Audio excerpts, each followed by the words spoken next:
petik. Kenapa silat tu ada berbunga-bunga dalam pergerakan? Oh, kenapa silat ada bunga-bunga dalam pergerakan, ya? Kalau bahasa Melayu kita sebelah sini bunga lah, bunga-bunga silat. Tapi kalau di sebelah Indonesia disebut kembang, ya, kembang. Bunga tu kembang. Ya, sebenarnya silat ni dalam menyampaikan ilmu pengetahuan tentang silat itu ada dia punya filosofi dia. Ada antologi dia. Dia mengambil sandaran perumpamaan daripada tumbuhnya pokok daripada benih. Jadi seolah-olah anak yang baru belajar silat ni ibarat benih yang baru ditanam. Itu harus dirawat, harus diasuh, disiram, taruh baja supaya dia tumbuh. Setelah diasuh, dia tumbuh, itu akan diasah supaya dia tu lebih cepat berkembang dan berbuah. Ya, orang berbuah. Setelah dia berbuah, disitulah kasih sayangnya, diasih, kasih sayangnya supaya dapat bersilaturahmi, semua orang dapat merasa buah yang baik daripada pohon tadi. Okay. Nah, di situ ada kerana pohon tadi, pokok tadi dia berkembang, berbunga dan berbuah. Bila dia saat dia berbuah, bila saat dia ditanam, harapan adalah untuk memetik buah dari pokok tadi pun. Yalah, pokok kita dah nak ambil buah dia. Sebelum buah itu timbul, nampak, dia akan berbunga dulu. Jadi bunga itu adalah sebagai bayangan, isyarat ataupun petanda bahawasanya buah akan hadir. Okay. Jadi kita tengok pokok yang berbunga, tak lagi ada buah ni, pokok ni dah start berbunga kan. Nah, teknik ataupun jurus-jurus yang kita belajar dalam silat itu masih kasar, masih kasar jurus-jurus, dan akan digunakan apabila sudah siap, sudah menguasai teknik-teknik tadi, akan digunakan dalam pertarungan bela diri. Nah, untuk pertarungan itu berlaku, kita harus ketengahkan teknik-teknik tadi dalam bentuk-bentuk yang halus, yang tak kelihatan. Jadi tekniknya seperti ini, seperti pukul, tangkis, tarik, siku. Itu teknik boleh dalam fight, dalam bela diri. Tapi bila kita tampilkan, pukulannya jadi letak saja, tarik, putar, siku, buka kembangan. Itu jadi lian ataupun alur naluri.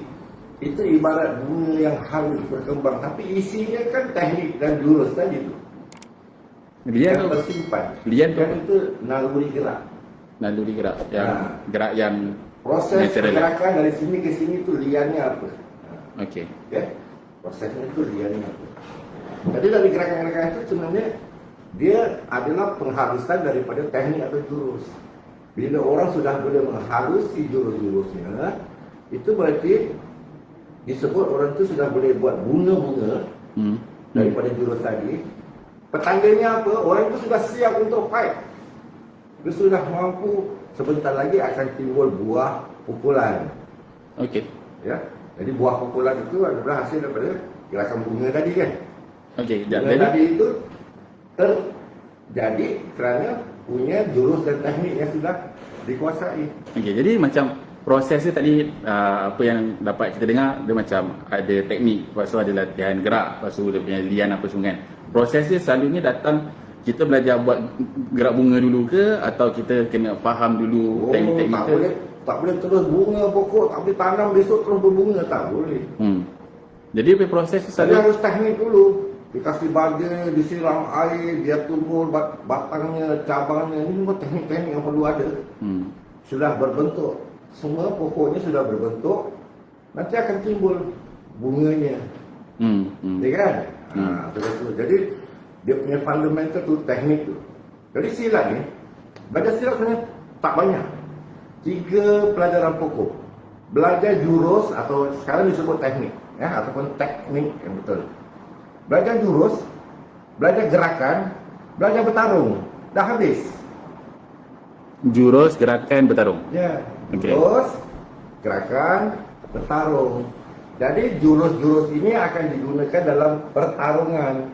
Nah, sebelum dia jurus ini digunakan, dia akan timbul bunga dia. Bunga tu gerakan. Okey. Gerakan dan akan digunakan dalam pertarungan. Itu buahnya. Jadi daripada bunga tadi akan timbul buah pukulan. Buah pukulan tu yang sebenarnya teknik yang dipakai dalam bertarung. Okey. Jadi tadi ada jurus, gerak dan tarung. Apa jadi kalau macam seseorang tu datang belajar tapi dia terus belajar gerak dulu, dia tak belajar teknik?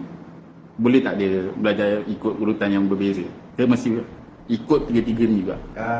Kalau dia belajar gerak saja, tak belajar teknik, nanti dia tak dapat gunakan teknik. Sebab dia tak ada teknik. Dia tak faham ke tak ada. Dia tak faham. Paman cuba jelaskan secara mudah antara teknik dan gerak. Ya.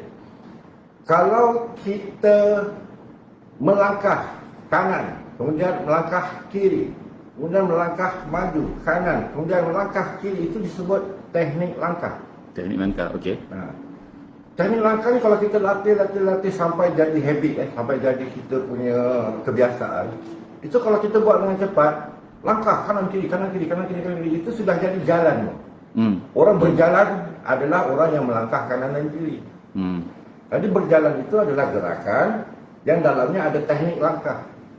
Teknik kanan, teknik langkah kiri, teknik langkah itu. Nah, jadi mungkin lebih mudah begini. Kalau kita nak buat roti canai, kita perlu mula dengan tepung. Tepung itu umpama jurus-jurusnya. Nah, kita tidak boleh terus bakar tepung ini selalu jadi roti canai, tak boleh. Kita harus taruh air dan kita uli sampai dia jadi tepung yang teruli. Ya, dough, jadi dough. Nah, tepung yang teruli ini sudah dikira tahap gerakan. Tidak boleh ada lagi dalam tepung yang teruli ini nampak putih-putih tepung. Kalau masih nampak, berarti nak kena uli lagi sampai dia menyatu semua. Belum jadi ya? Sudah diadun semua. Jadi dah berubah daripada teknik, iaitu tepung, sudah menjadi gerakan, iaitu tepung yang sudah teruli. Nah, tepung yang sudah teruli ni nanti baru boleh dibakar menjadi roti. Nah, kalau kita tidak ada tepung, macam mana nak jadi ulian? Macam mana jadi ulian? Kalau kita langsung aja belajar daripada ulian, kita nanti tidak akan dapat faham macam mana jadinya. Macam mana? Ini dari mana ni ulian ni? Macam mana buat ni? Isinya kita tak faham.